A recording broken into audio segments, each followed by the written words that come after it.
কোরআনুল কারীমের 43 নম্বর সূরা হামিম সাজদার 33 নম্বর আয়াতে রব্বুল আলামিন বলেন, ওয়া মান আহসানু কওলাম মিম্মান দাআ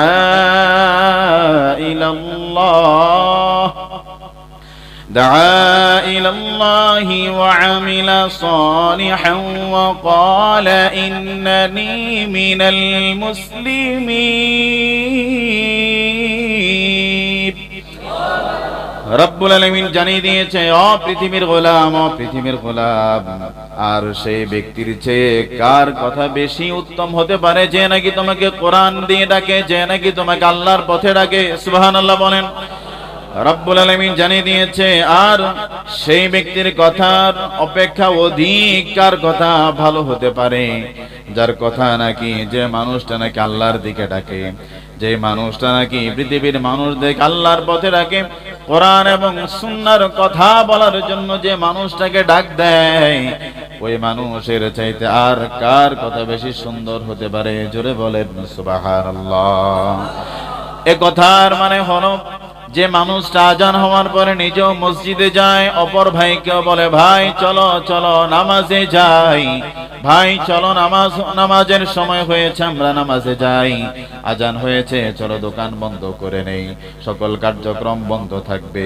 এই দায়িত্বগুলো আল্লাহ রাব্বুল আলামিনের পক্ষ থেকে যে বান্দা গ্রহণ করে, যারা ডাক দেয়, রব্বুল আলামিন তাদেরকে বলেছে, তার ডাকের চাইতে কার ডাক বেশি সুন্দর, যে আমার কথা শোনার জন্য মানুষকে ডাক দেয়।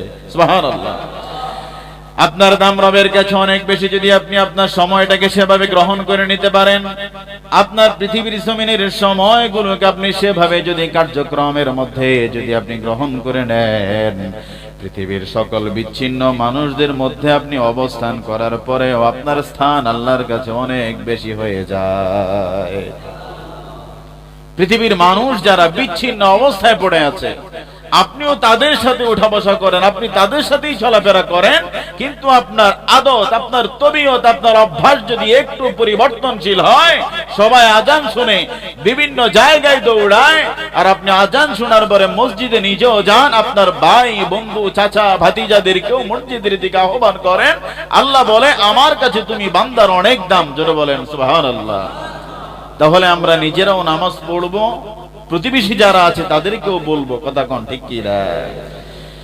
এজন্য প্রিয় ভাইয়েরা, এজন্য রব্বুল আলামিন জানিয়ে দিয়েছেন, ওয়া মান আহসানু কওলাম মিম্মান দাআ ইলাল্লাহি ওয়া আমিলা সালিহান ওয়া ক্বালা ইন্নানী মিনাল মুসলিমিন।